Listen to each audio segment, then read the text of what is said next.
નમસ્કાર, હું છું હર્ષલ માકડા અને આજે એક સરસ અને યુનિક સબ્જેક્ટ ઉપર હું તમને વાત કરવા આવ્યો છું.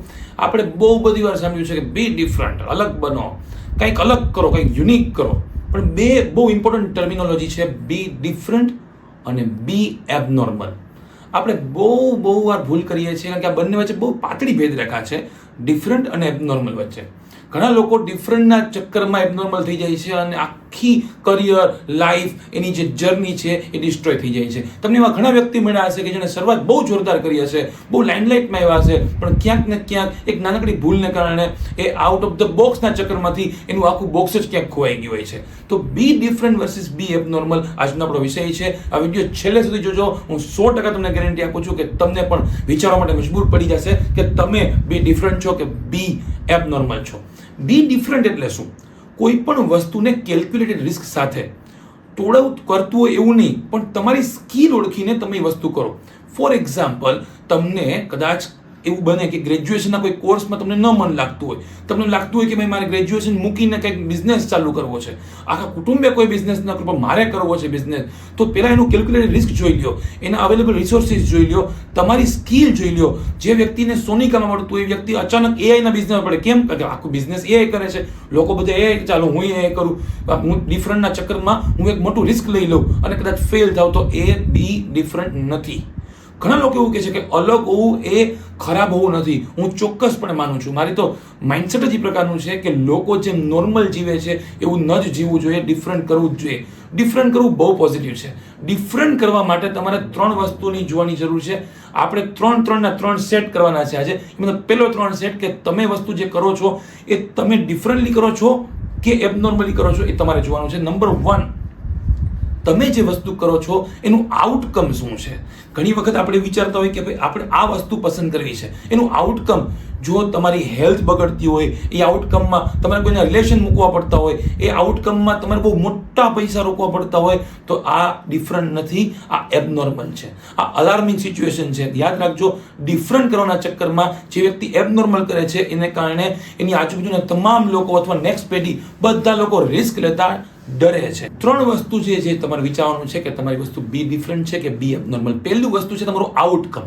તમે જે વસ્તુ કરી રહ્યા છો એનું આઉટકમ શું છે? જો એનું આઉટકમ તમારી હેલ્થ બગડતી હોય, બહુ મોટું ઇન્વેસ્ટમેન્ટ હોય, કોઈ રિલેશનશિપ બગડતા હોય, તો સમજી લેજો તમારું કાર્ય બી ડિફરન્ટ નથી. તમે જે રસ્તે ચાલી રહ્યા છો એ બી એબનોર્મલ છે.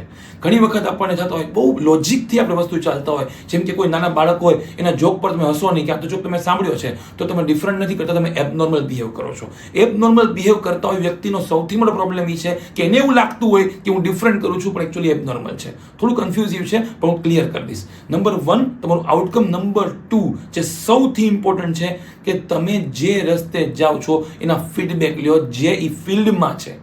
ઘણી વાર આપણે ડિફરન્ટ વસ્તુ કરતા હોય. દાખલા તરીકે મારા કોઈ પેઢીમાં કોઈ પાયલોટ નથી બન્યું, પણ મને બહુ શોખ છે, મને એની ઇનર વસ્તુ ગમે છે, એના કોર્સિસ ગમે છે, તો ચાલો મારે પાયલોટ જવું છે. તો જે વ્યક્તિ પાયલોટ બન્યા હોય અથવા ફિલ્ડમાં ફેલ થયા હોય અથવા ફિલ્ડમાં કોઈ જાણીતા હોય, એનો સંપર્ક કરો, એને ઈમેલ કરો, એનું ગૂગલથી એનું રિસર્ચ કરો અને ચેક કરો કે આમાંથી આ પરિસ્થિતિ થઈ શકે એમ છે કે નહીં. મારા જાણીતા એક મિત્ર છે જેને આર્મીમાં જવાનું ખૂબ મન હતું. આખા પેઢીમાં કોઈ વ્યક્તિ આર્મીમાં ગયું નતું, પણ એને આર્મીમાં જવાનું મન હતું. એને એક્ઝામ આપી, એ આર્મીમાં થયા, સપનું પૂરું કર્યું, ઢોલનગર સાથે આર્મીમાં જોઈન થઈ ગયા. ત્યાં જઈને ખબર પડી કે મારે તો નોનવેજ બનાવવાનું એવું, તો એ સેટ ન થયા. 1 વીકમાં પાછા આવી ગયા અને પછી 6 મહિના ડિપ્રેશનમાં રહ્યા. તો બે ડિફરન્ટના ચક્કરમાં બી એબનોર્મલ બિહેવ થઈ ગયું, કારણ કે એ વસ્તુ એના લાયક હતી જ નહીં. જો એને પહેલાં ખબર હોત, એને કોઈકનો ફીડબેક લીધો હોત કે જો આર્મીમાં જાઓ તો તમારે આ વસ્તુ કરવી પડશે, જો એને પહેલાં ખબર હોત, એને રસ્તો બદલી લીધો હોત. ઘણા લોકો રિલેશનશિપમાં પણ આવું કરે છે. કોઈ એક વ્યક્તિને પસંદ કરવા માટે અથવા એને પ્રપોઝ કરવા માટે અથવા એને પોતાનો પ્યાર જતાવવા માટે ડિફરન્ટ રસ્તો લેવાની બદલે એક એબનોર્મલ રસ્તો લે છે. અત્યારે ઘણા છોકરા છોકરીના કિસ્સા તમે છાપામાં વાંચતા હશો કે આ બધા છોકરા છોકરીઓ ડિફરન્ટના ચક્કરની બદલે એબનોર્મલ બિહેવ કરે છે, પછી જિંદગી ખલાસ થઈ જાય છે. જિંદગી તો ખલાસ થાય છે, એના પછીની આવનારી પેઢીની પણ જિંદગી ખલાસ થઈ જાય છે, કારણ કે વ્યસનના ચક્કરમાં આ ડિફરન્ટ લોકો એબનોર્મલ બિહેવિયર કરતા હોય છે. પહેલું હતું તમારું આઉટકમ, બીજું હતું તમારું ફીડબેક, અને ત્રીજું એ પણ એટલું જ ઇમ્પોર્ટન્ટ છે, એ છે just look at yourself. જે જર્નીમાં તમે છો એની અંદર તમારો જો ગ્રોથ માઇન્ડસેટ ન અપનાવતો હોય અથવા તો પોઝિટિવ ચેન્જ તમામ ન આવતો હોય, તો સમજી લેજો કે આ ડિફરન્ટ માઇન્ડસેટ નથી, આ એબનોર્મલ માઇન્ડસેટ છે. જેમ કે હું જે વસ્તુ, જે કરિયર, જે ફિલ્ડ પસંદ કરું છું એની અંદર હું પસંદ આગળ જાઉં અને મારી તબિયત ખરાબ થતી જાય, મારા રિલેશનશિપ બગડતા જાય, અથવા તો મારો સ્વભાવ ચીડિયો થતો જાય, અથવા મને કંઈ ગમે નહીં, મને કોઈ બોલાવે નહીં, મારા નજીકના વ્યક્તિઓ જે હું કાંઈ નહોતો ત્યારે મારી સાથે હોય અને અત્યારે મારાથી હાથ છોડતા જાય. ઘણા લોકો એવું કહે તારો શરીર બદલાઈ ગયું છે, તારો સ્વભાવ બદલાઈ ગયો છે, તું બહુ ચેન્જ થઈ ગયો છો અથવા ચેન્જ થઈ ગઈ છો. તો યાદ રાખજો, તમારું આ ડિફરન્ટ જે છે ને એ એબનોર્મલ છે. ઘણી વખત ડિફરન્ટ અને એબનોર્મલની પસંદગીની વચ્ચેના કારણે આપણને નથી ખબર, એટલે એ વસ્તુ પસંદ કરી લે છે જે આપણા પેરેન્ટ્સે સજેસ્ટ કર્યો હોય અથવા બધા લોકો કરે છે. હું બિલકુલ એ નથી કહેતો કે તમે એ પસંદ કરો, તમારે ડિફરન્ટ રસ્તો જ પસંદ કરવાનો છે. હવે એ પસંદ કરવા માટે તમારે કઈ 3 વસ્તુ ધ્યાન રાખવાની છે. એક છે નો યોર સેલ્ફ. આપણે કેવાયસી તો આખા ગામના કરીએ છીએ, બધું બેંકમાં છીએ એટલે આખો દી સવાર સાંજ કોકના આધાર કાર્ડ ને કોકના પાન કાર્ડમાં જ રચ્યા પચ્યા હોય. પણ નો યોર સેલ્ફ, તમારે તમારું કેવાયસી કરવાનું છે કે તમે કેમાં બેસ્ટ છો. તમે જો સ્વિમિંગમાં બેસ્ટ હો અને તમે સ્વિમિંગનું ઓલિમ્પિકનું સ્વપ્ન જો બરાબર છે, પણ તમે પાણીથી ડર લાગતો હોય તો માઇકલ ફેલ્પ્સની વાર્તા જોવાની બંધ કરી દેવી જોઈએ. યાદ રાખજો કે તમારી સ્કિલ કેમાં છે, તમારી રિસ્ક એપેટાઇટ કેપેસિટી કેટલી છે, તમે કેટલું રિસ્ક લઈ શકો છો, કયા લેવલનું રિસ્ક લઈ શકો છો, તમારું ફેમિલી બેકગ્રાઉન્ડ કયા લેવલનું રિસ્ક લઈ શકે છે, તમે હોમ સિકનેસ કેટલી ધરાવો છો, તમે કેટલો સંઘર્ષ કરી શકો છો, કેટલા કલાક કામ કરી શકો છો. આ બધી જ વસ્તુ તમે તમારી જાતમાં એસેસ કરી અને લખવાનો, પછી તમે રસ્તો પસંદ કરો તો એ તમે ડિફરન્ટ વે તરીકે પસંદ કર્યો ગણાશે. તો તમને પણ ખ્યાલ આવશે કે ભાઈ આ બધા કરે છે એના કરતાં હું આમાં યુનિક છું, આ બધા કરે આમાં હું યુનિક છું. દાખલા તરીકે મારું પેઇન્ટિંગ ખૂબ ખરાબ છે, હું કોઈ પણ પેઇન્ટિંગ કરું તો નીચે લખવું પડે કે આ દોરેલું છે, અને કમનસીબે મારા અક્ષર પણ એટલા ખરાબ છે કે લખેલું પણ વંચાય નહીં કે આ કયું પેઇન્ટિંગ છે ને શું લખેલું છે. તો મારે હવે પેઇન્ટિંગના કરિયરમાં તો ન જ જવું છે. નો ડાઉટ એ ડિફરન્ટ ફિલ્ડ છે, નો ડાઉટ એ કરિયર સારું છે, નો ડાઉટ મારી આજુબાજુ કોઈ વ્યક્તિએ કર્યું નથી, પણ હું પણ એમાં પ્રોપર નથી, તો મારે એમાં ન જવું જોઈએ. નો ડાઉટ કદાચ પેઇન્ટિંગ કરું, આજુબાજુ વ્યક્તિ મને વાવા પણ કરશે, એ ખોટી વાવાના કારણે તમારા ડિફરન્ટ વે, એબનોર્મલ વે તરફ વહી જશે. તો પહેલું નો યોર સેલ્ફ. બીજું જે સૌથી ઇમ્પોર્ટન્ટ છે કે તમે ટ્રાય કરો. જેમ કે ડિફરન્ટ અને એબનોર્મલ વે છે ને, સૌથી તકલીફ એ છે કે તમને શરૂઆતમાં નહીં ખબર પડે, બંને રસ્તા દેખાવમાં સરખા છે. તમે એકવાર ટ્રાય કરશો એ રસ્તે જવાની તો તમને જે અડચણ આવશે ને ત્યાં જ ખબર પડી જશે કે આ મારા લેવલનું નથી. ઘણા લોકો યુટ્યુબના વિડીયો, યુટ્યુબર બનવાનું સપનું કરતા હોય તો યુટ્યુબના 2-4 વિડીયો જોશો ને, એના પોતે વિડીયો જોશો ને ખ્યાલ આવી જશે ને આ મારા કામનું નથી, હું તો બહુ ભૂંડો તો ભૂંડી લાગુ છું, અથવા હું બહુ ગંદુ બોલું છું, અથવા મારું આ શેર કરવું મને ગમતું નથી. ઘણા લોકો માર્કેટિંગ એક્ઝિક્યુટિવમાં જાય છે તો એ લોકોને બોલતા જ ન ફાવતું હોય અથવા ડર લાગતો હોય જાણે લોકો સાથે વાત કરતા માંગતા, તો એને ખ્યાલ આવી જાય કે ભાઈ આ ડિફરન્ટના ચક્કરમાં તો હું તો ગલાઈ જઈશ, હું આગળ એબનોર્મલી ફસાઈશ. તો ખાસ યાદ રાખજો કે તમે કોઈ પણ જર્ની સ્ટાર્ટ કરશો એવું બિલકુલ ન માનતા કે પહેલા ધડાકે તમને ખબર પડી જશે આ ડિફરન્ટ છે કે એબનોર્મલ છે. તમારી જર્ની સ્ટાર્ટ કરવી પડશે. અને ત્રીજું છે સૌથી લોજિકલ છે.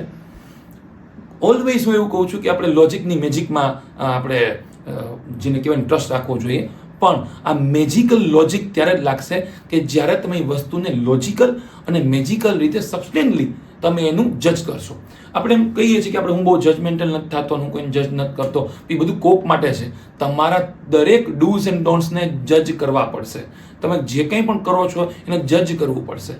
તમારું એક સ્ટેપ જે તમે જજ કરશો એની અંદર તમે ક્યાંય પણ નેગેટિવિટી ફીલ થાય, એ વસ્તુ તમારું એબનોર્મલ બિહેવ સાબિત થશે. અને જે જગ્યાએ તમને પોઝિટિવિટી, સ્પાર્ક, થ્રિલ આવું બધું થાય એને તમે પોઝિટિવ બિહેવ કરશો. દાખલા તરીકે કોઈ હાઉસવાઈફ છે, એ વ્યક્તિ બહુ કરોડપતિ વ્યક્તિને મેરેજ કર્યા છે, એ વ્યક્તિને હાઉસવાઈફ એવી ફરજ પાડી છે, આખો દિવસ એને કંઈ વિચારવાનું નથી, જ્યારે જે પૈસા ખર્ચો એ ખર્ચી શકે છે, જે ડિસિઝન લેવું એ લઈ શકે છે, પણ એક જ વસ્તુ છે કે એને ગમતી જે જોબ છે એ મારે નથી કરવી.